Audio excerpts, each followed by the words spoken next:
What's going on YouTube? OCD for EDC here, and what I got for your face balls today is coming from my truck.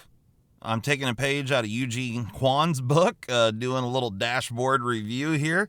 So, just in the interest of nostalgia, I brought out the old American flag. Not actually American flag, but my mat that I generally use. And we've got a few different knives to show off today here. I've got a few new ones that are kind of interesting, but we're going to talk about one in particular. The reason that I'm doing this from the dashboard is because I wanted natural light. And I don't know if you guys can hear or not, but it is insanely windy today. So I wanted to shoot this outside, and I just have no place to do it that is suitable to get a lot of natural light, except for doing it in my vehicle. And you can see that the camera is rocking around a little bit here because of how windy it is, and the wind is shaking my truck. So anyway, let's just get into it.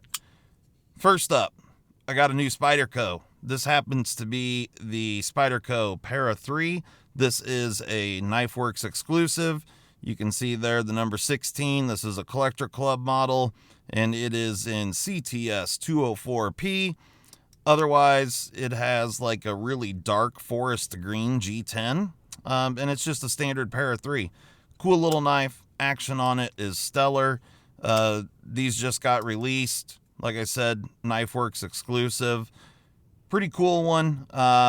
If anyone's interested in this one, I'll probably be selling it. I've got multiple Para 3s, and I like the Para 3. It's a good knife, but, I don't need 20 of them. So this one will probably be going up on the chopping block. If you're interested, hit me up, send me an email, hit me up on Instagram, whatever. We can figure something out. But pretty cool one. Like I said, 204P. Nice knife. Action on it, as you can see, is stellar. Perfectly centered. Great knife. Next one. Where is that little... Oh, here it is. Another new Spyderco. The Ladybug. This one here is in blue FRN. You can see the number 16 right there. For those that aren't aware of the size of the Ladybug, just to give you some sort of idea what we're talking about. Tiny, tiny little knife. However, it is actually, for a 2 1/4 finger knife. You got this really great thumb ramp. Does have some jimping. You got jimping on the spine of the handles there. It is a mid back lock, but it works well. It's a little keychain knife. I don't know. I don't remember the exact dimensions on this thing, but there it is. Little size comparison. It's small. It's really tiny. Weighs next to nothing. Tiny, tiny little knife. But what makes this one special is you can see there the Seiki City, Japan. Trying to get the light right. There it is. However, this one is in K390. So although this thing is tiny, and it definitely is, it is a mighty, mighty beast.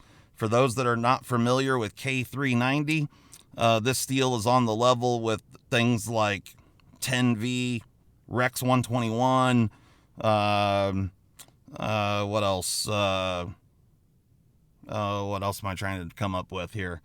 Maximet, different steels like that. It's definitely an edge retention beast. So if you're looking for a badass little keychain knife, this is definitely the one. You can pick these up. They're pretty cheap, even in K390. I don't know exactly what they're going to be selling for, but cool little knife. The blue on this, it's kind of like a turquoise color blue. It's a cool little guy. Blade centering on it's perfect. Yeah, little Ladybug. Pretty cool little thing, especially in K390. That's pretty cool. So, doesn't really have a half stop, but it does have kind of an area that it wants to kind of stop at. I mean, it's not a hard half stop, but you can see it just kind of wants to go to that location. And yeah, not that a backlock generally has a half stop, but it does kind of have a place that it wants to rest at, if you will. But cool little knife, definitely thin, slicey blade stock, and in K390, like I said, this thing should be an edge retention beast. So we'll set that down right there.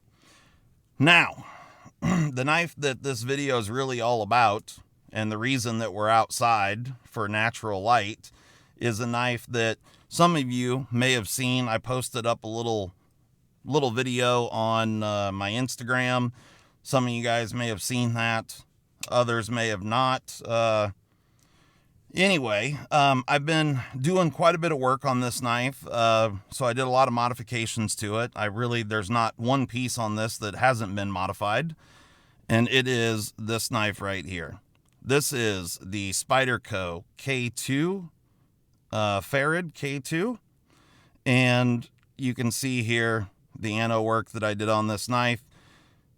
It is turned out spectacular. I really, really love it. So you can see we go from like a blue color to purples and then to bronze. And I wanted this bronze end and to transfer onto both sides, which I most certainly achieved that. And I was looking to have more blues on this side, on the lock bar side, and I got what I wanted, and so I'm pretty pumped on that. I really, really loved the way this turned out. I was going for, kind of wanted the owner of this knife. This is not my knife. I did this for a gentleman named Kevin, and this is his knife, and he wanted a lot of blues and purples on there, so that's what I got for him. And I think it turned out spectacular. I really, really love it. I softened all the edges and corners on this knife. This knife was very, very sharp and pointy all the way around. And so now it's just much, much more comfortable in hand. Everything about it is just, not only does it function better, but it's just more comfortable and just feels better in hand. The other thing I did was I polished all the hardware. I contemplated anodizing the hardware, but I think it looks great being polished. I also polished the clip. The clip had a lot of scratches in it, and I completely polished the clip as well as the hardware for the clip. I polished this little donut style backspacer. So it is absolutely mirror polished as well. So it looks fantastic. As well as polish the little lanyard tube there. The other thing that I did was, when I first got this knife, if you shook the knife like this, it would rattle. And that spacer or the lanyard spacer rattled in there. And so I got that to where it fit tight again. I actually expanded it a little bit so it fit tight in the holes again. And the other thing that I did with this knife is I gave it a detent ball ramp. If you'll be able to see it, you can kind of see it right there on the bottom side of the blade. Hopefully I'll be able to show this off. There you go. You can see the detent ball, and you can see that space there in between the lock bar and the blade.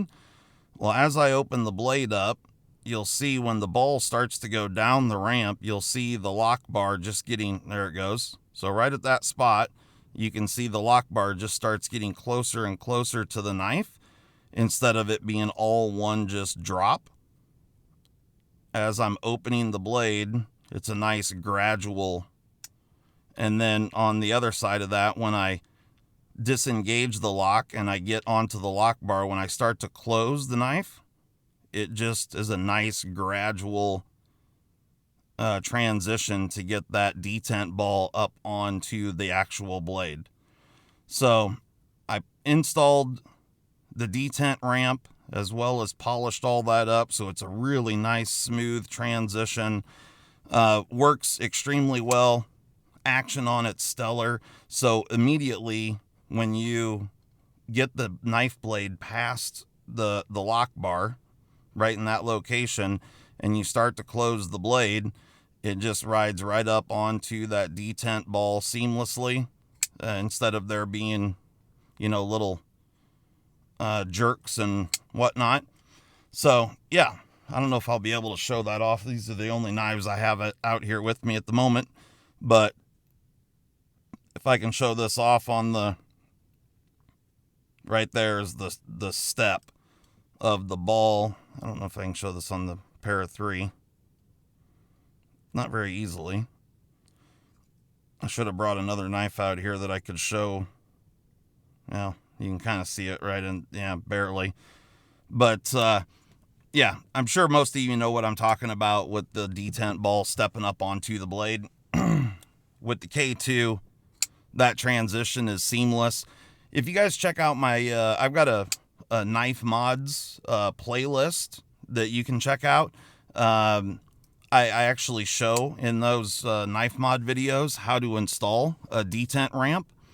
But yeah, what do you guys think of the K2?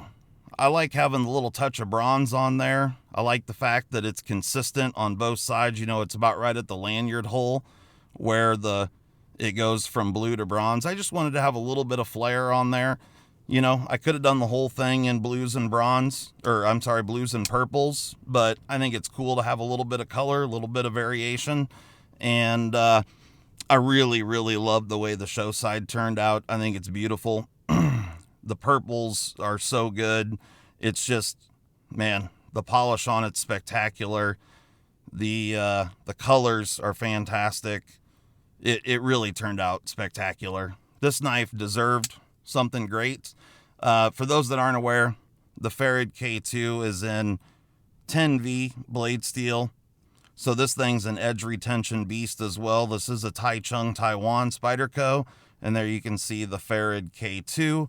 This is an older model, one that I had never handled before, but I'm really glad that I got my hands on it. It's a beast of a knife. And now that I've softened all the corners up and it's just so much more comfortable now. The action's better. Before, like I said, this thing had sharp edges all the way around it. It wasn't super friendly to have in your hand, although it was a beast. This thing's truly a beautiful beast now. And so, yeah, leave me some comments. Let me know what you think of this thing. I'm pretty pumped on it.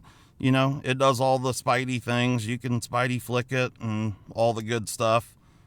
And it's gorgeous. And this finish is super durable. Should last a very, very long time.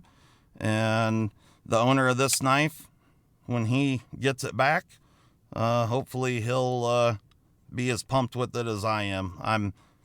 I guess if he doesn't want it, I'd be more than happy to take it off his hands, because it's an absolutely gorgeous knife. And at this point, I've got several hours in this thing. This was not an easy one to do. The titanium on this thing, there was such a heavy stonewash on it that it felt smooth when I first got it, but let me tell you, it was far, far from smooth. And the scales on it are already very thin, so I wanted to take as little material off as possible to polish these out, and it's just so big and flat. Give you an idea, the size difference here, huge difference in size. About as big a difference as the the Ladybug is to the Para 3. But yeah, the K2, it is a beast. It's a gorgeous thing. I'm really stoked on it. Love the way it turned out. So yeah, just wanted to show you off some of my handiwork here. Hopefully you guys are digging it. And yeah, sorry for the camera shaking around. In order to get the light right, like I said, I had to be outside and get some natural light on this thing. And yeah, it's just so damn windy that it's rocking everything. My whole damn truck's rocking. So anyway, guys, thanks a lot. Hope everybody's out there staying safe, stay healthy, and yeah, don't get too bored. Like, subscribe, do all the things. I see in the analytics that the vast majority of people that watch my videos are not subscribed to the channel. So, please subscribe. Yeah, it would yeah, if nothing else, you're doing me a favor, so I appreciate it. Anyway, guys, thanks a lot. Have a great day. We will catch you next time. Bye.